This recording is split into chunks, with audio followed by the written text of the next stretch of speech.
Welcome Orist. A year has passed, which brings us to another state of the collection. Now, if you've seen my state of the collection videos in the past, you will notice some familiar faces as well as some newcomers. What I'll do is I'll go through watches I have on the straps, then we'll move on to this middle section here where I have watches on the bracelet. Now, this middle section is also segmented into two rows. The top row with watches with a 3-link construction, and this bottom row will have watches with a multi-link construction. Now, what I'll do is when I go through each watch, I'll talk about the watch, a bit of the backstory, and give a quick wrist shot. Let's start with this watch right here. This is the Hamilton Khaki Field Mechanical in 38mm. Now this watch is my favorite watch and it's my most worn watch in my collection. You can see it's on this single pass-through leather strap, but I originally bought it on the bracelets, but I think it just feels right at home on this light brown leather because it really suits that lume on the dial. Now this isn't my most expensive and it's definitely on more of that affordable side of my collection, but it's just so charming and so classic. It's very under the radar and no nonsense. Just a classic, awesome timepiece to have. Popping it on the wrist, it is a little long lug to lug, but I just love the way it looks and I'm a big fan of numerals on the dial. So this one is forever staying in the collection. Moving along, we have this Omega Aqua Terra 41 in the olive green dial, and you'll notice here I have it on the black Aqua Terra rubber strap.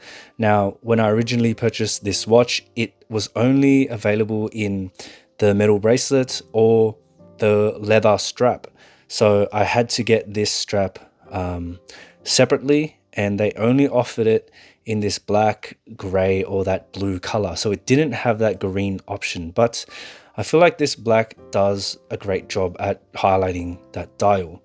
Now this watch here was my first, I guess, real luxury timepiece, and it is the watch that kind of kickstarted the YouTube channel. I wanted to find more videos and reviews about this watch, but there weren't really many videos about this watch out there, so I decided I'd make videos to try and help some of you who are interested in getting the timepiece. Now I opted for this green because green is my favorite color, and the Aqua Terra in general is one of my most favorite watches. The case in particular is extremely striking and it's one of my favorite watch cases ever. I really like the sleek design. It has that like sleekness yet aggressiveness to it. It's just a fantastic looking watch overall. Here it is on wrist, and while I do have the bracelet, I feel like it just suits the overall theme of the watch much better when it's on the rubber, and it's a lot more comfortable compared to that bracelet. I feel like this black rubber strap also elevates the watch a little bit, gives it more of that versatility, and just looks absolutely awesome. Next up, we have the Casio F-91W. And this one here is my most affordable timepiece, and it's the one that gives me the most nostalgia. I really like the retro look of it. It's really just that simple digital watch, extremely functional, very affordable, and I use this at the gym when I'm doing daily tasks. It's really just the perfect daily watch when you want something to slap on the go and you don't really have to worry about it. Now I decided to pick this one up because as I was growing up, my dad always had this watch on his wrist. So having it in my collection just reminds me of him, and it's a great addition nonetheless. On the wrist, it's very compact, very lightweight, and extremely comfortable. It's like you're not even wearing anything at all, and that's what I like about this. All the function and all the comfort. Moving to this side, we have this Citizen here. Now, this one was given to me as a birthday present years ago, and it is an absolutely gorgeous timepiece. And this watch here, I always talk about this in my state of the collections, but this watch here is proof that you don't need to spend thousands and thousands of dollars for a watch with an outstanding dial. Now, I love that blue coloring on the dial there against the white. It just really makes it pop. And I love those large Roman numeral hour markers there, as well as those slender hands. And take a look at the texture on this dial here. It's really a sight to behold, and it's so good knowing that you don't need to spend an exorbitant amount of money to get your hands on something that is just a great looking timepiece. Now, this did originally come on a bracelet, but I've paired it with this navy strap here because I really think it brings out that blue from the dial. Just a clean, classic looking watch. Here it is on the wrist. Now, it is a little tall and the rotor does make quite a bit of sound when you move it around, but I think that dial makes up for a lot of it. And I really like this pairing of the navy strap with the blue accents on the dial. It really just makes the whole watch pop. Next to that Citizen is another Citizen, this time an Eco Drive. So this is a solar powered quartz watch, and this was my very first watch, and I guess you could say this was the gateway into watch collecting. Now, the story behind this watch, this was given to me by my dad when I was still in school. Now, the reason behind that is it was coming to exam time and I never really wore watches back in school, and he was worried that I wouldn't be able to, keep track of time and stay on pace to finish my exams. So he gave me this to ensure that I was keeping track of time to make sure I finish on time. So a nice gesture from him and something I will forever keep in my collection. Now, it is pretty beaten up, but as you can see, it still works perfectly fine and is a lot more accurate than a lot of my automatic and mechanical timepieces because it is that quartz Eco Drive movement. I've never changed the battery on this. Even when it's died before, I've just left it in the sun for a bit and it's recharged. So it's definitely a workhorse watch and I'm definitely keeping this forever. Here I have it paired with the Artem sailcloth strap, and I'm really liking this black with white stitching combination. I think it really complements that silver dial and just gives a formal touch to this watch. Here it is on the wrist, and you can really see how the black just contrasts that silver dial quite nicely, and overall it is just more of that traditional classic looking timepiece. Very simple but very nice. Coming to the middle section in the top row, we have the Seiko 5 Sports SNK357. Now, this watch here can be very deceiving to some because if you look at it normally or from far away, you might not notice this 5 motif on the dial here. Now, you will see it a lot more under these lights that I have, but this is what I really love about Seiko. They do a really good job at some of their dials, and just look at how awesome and interesting this is. That Seiko 5 motif really reminds me of some of their Grand Seiko motif dials, and it just really brings a lot of interest to this watch. And this is an incredibly affordable timepiece at that, and you're getting this extremely detailed dial paired with probably one of the best Seiko 5 cases they've ever produced. It's a very compact size, so it will fit with a lot of wrists, and just in general it has that Seiko shape to it, very SARB-esque. Now, this bracelet that I have it on is not the original bracelet. This is an Uncle Seiko bracelet that I've paired it with. It is that president style that I really think pairs well with more of that circular rounded shape of the case, as well as those polished beveled edges and that polished bezel there.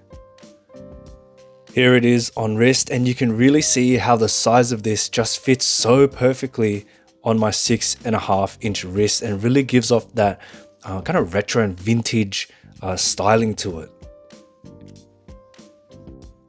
Next up, we have the Seiko Prospex SPB453. Now, I've owned many iterations of the previous generation of this 62 MAS reinterpretation, but This one here is one that really caught my eye. I was really itching for a Seiko diver with just that classic all black aesthetic in that 62 MAS format, and when this one came out, I just had to pick it up. It gives you that classic look, diver look, and it was upgraded to 300 meters of water resistance. So just that alone really helped me just pull the trigger, and I'm glad I did, because it gives you just that rugged tool watch appearance to it, and I can see this one definitely being a classic.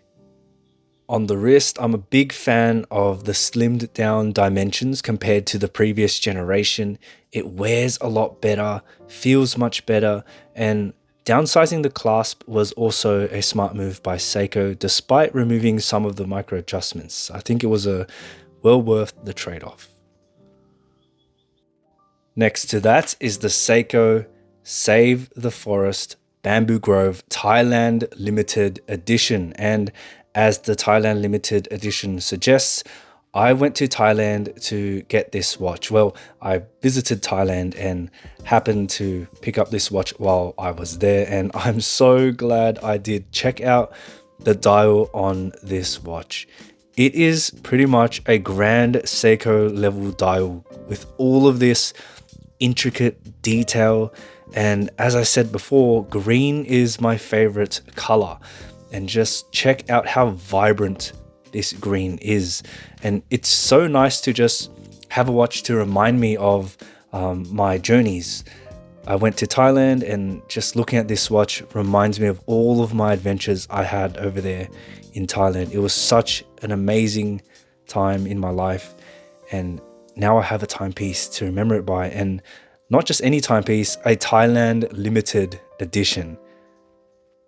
Here it is on wrist, and you can really see how much that vibrant green just pops, and even from far away you can kind of see the textures coming through there. But what I really like about this is when you bring it close, those textures really come to life and you can see all of the intricacies. It's a very striking watch that pops a lot on the wrist, and I just absolutely love this one. Coming next is another Seiko. We have the legendary, the timeless Seiko SARB033. Now this watch here is one that I at first was very hesitant on picking up because it was very early into my watch collecting journey, and at the time spending that much on a watch was quite daunting to me. And you know, when I saw this, I thought, oh, it's just a normal three-hander watch. I mean, there are other options available, but when it really came down to it, this watch here really was just that watch that sparked my interest for more of these higher end Japanese timepieces because of the construction, the quality, the overall design. It really has that Japanese look to it. It's incredibly well built. It's just a great watch overall. Now, you also notice that there's something a little bit different about my SARB compared to what you normally see. And that's because I've modded mine with the Dolphin style handset, a gold seconds hand, as well as my initials there. And the reason why I did this is I knew I was never going to sell the watch, and I knew I wanted a watch with a personal touch to it. So I modded it to really just make the watch my own. On the wrist, the size is great, the shape is great, the lugs curve well to contour with the wrist. The watch is just a great watch in general, and the mods I've done to it, I like how those gold accents there pop against the black. Really nice touch. Next up is my first Rolex, the Rolex Air-King, and not only is it my first Rolex, it's my favorite Rolex. Now, I'm a big fan of numerals, and the dial on the Air-King is what drew me to the watch in the first place. I really liked how it had that unique numeral layout, the 5-minute scale, as well as the 3, 6, 9 and triangle marker, and the cherry on top was the green accenting that Rolex logo and the green seconds hand, because I am a huge fan of green, and I like how this just had that touch of green. It wasn't overwhelming, it's just a little touch of color, but it makes a whole bunch of difference. And I like how the Air-King is, for a Rolex, it's quite subtle. Not a lot of people will know what it is. It's under the radar. You can use it everywhere. Great daily timepiece. And it does have that oyster bracelet, which I really wanted for my first Rolex. And I did wait quite a while for this one, but I think it was well worth the wait.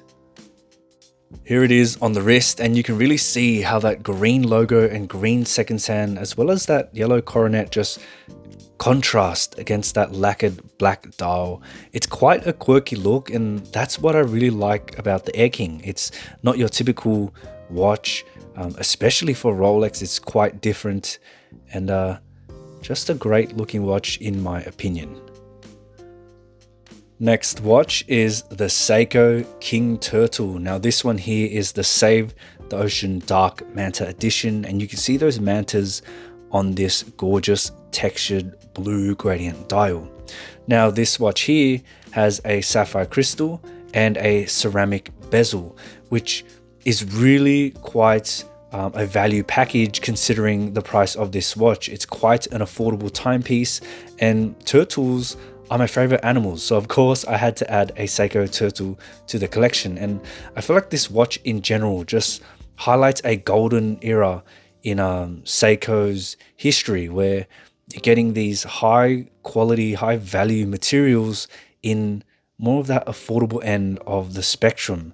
And I hope to see one day Seiko return back to this era of, providing us with great quality timepieces with great robust materials without us having to fork out thousands of dollars for them.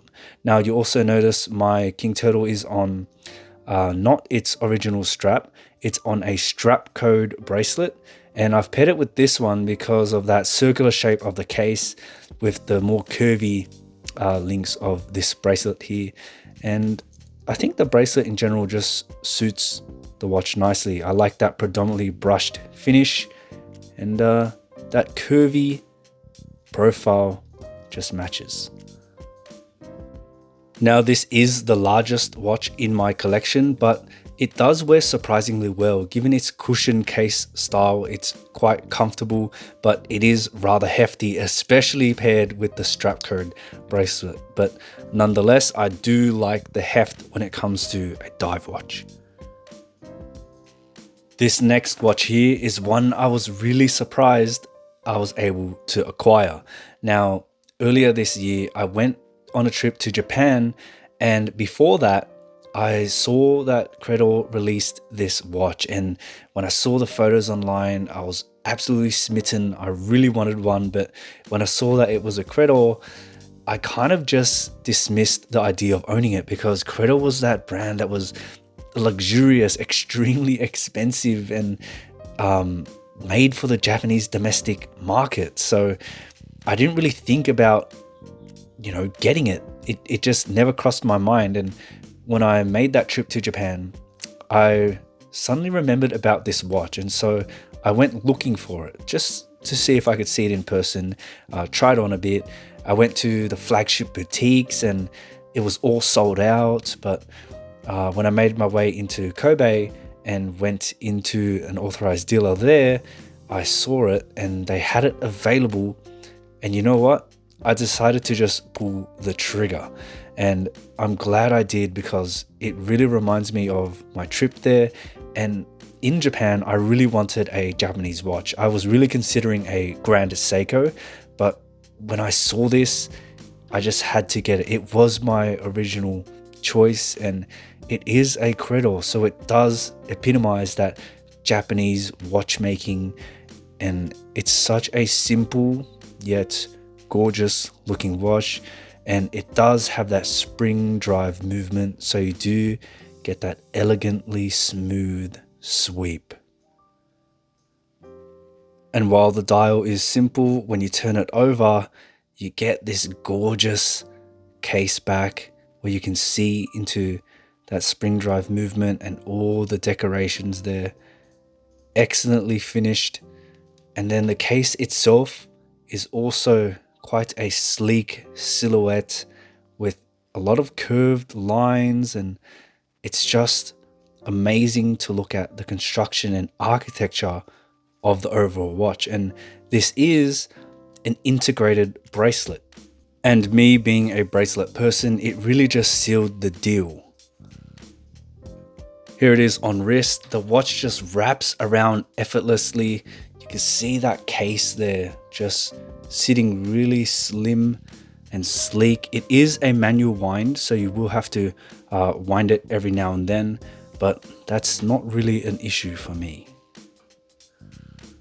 Next watch is the GMT Master 2 Batman or Batgirl. Now this watch here I really like because of that blue touch of color, similar to the Air-King, where it does have that blue GMT hand and a touch of color on the bezel. It really just accents the watch nicely without being overpowering.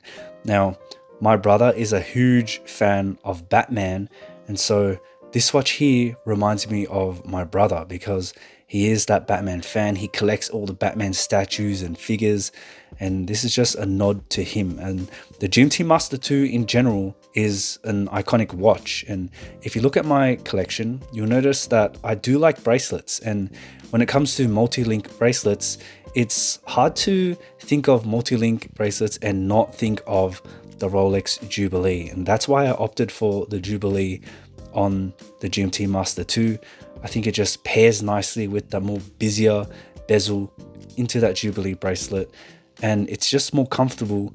And I also have the Oyster on the Air-King. Here it is on the wrist, and the Jubilee is extremely comfortable as expected, and I like that pop of blue as you do get that touch of color, but it still kind of just blends in with the black, so it's not too in your face.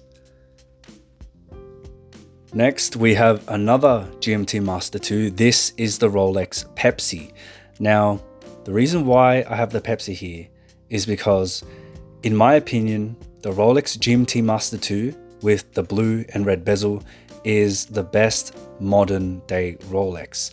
Now, yes, the Submariner is that Rolex icon, but nowadays when I think about Rolex, there tend to be more of that flashier, masculine watch, and the Pepsi I feel like just epitomizes what Rolex is today, and it's just an iconic and striking timepiece. It really pops on the wrist, and it really pops in a collection, and that's just what I like about it. Everything I like about the Batman is just the same on the Pepsi, where that Jubilee bracelet and that busier bezel. Now, while it is very similar to the Batman, these two together signify very important moments in my life. They signify the achievements, the accomplishments that I've made, and they're just very special to me. Here it is on the wrist, and while I do have two GMT Master 2s, I think the different colorways really just make each watch their own individual, as the red here really just pops well, and I like how it's not a vibrant red.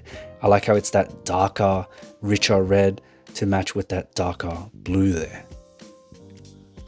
Next watch is the IWC Mark XX, and of course I had to go with the green dial because green is my favorite color.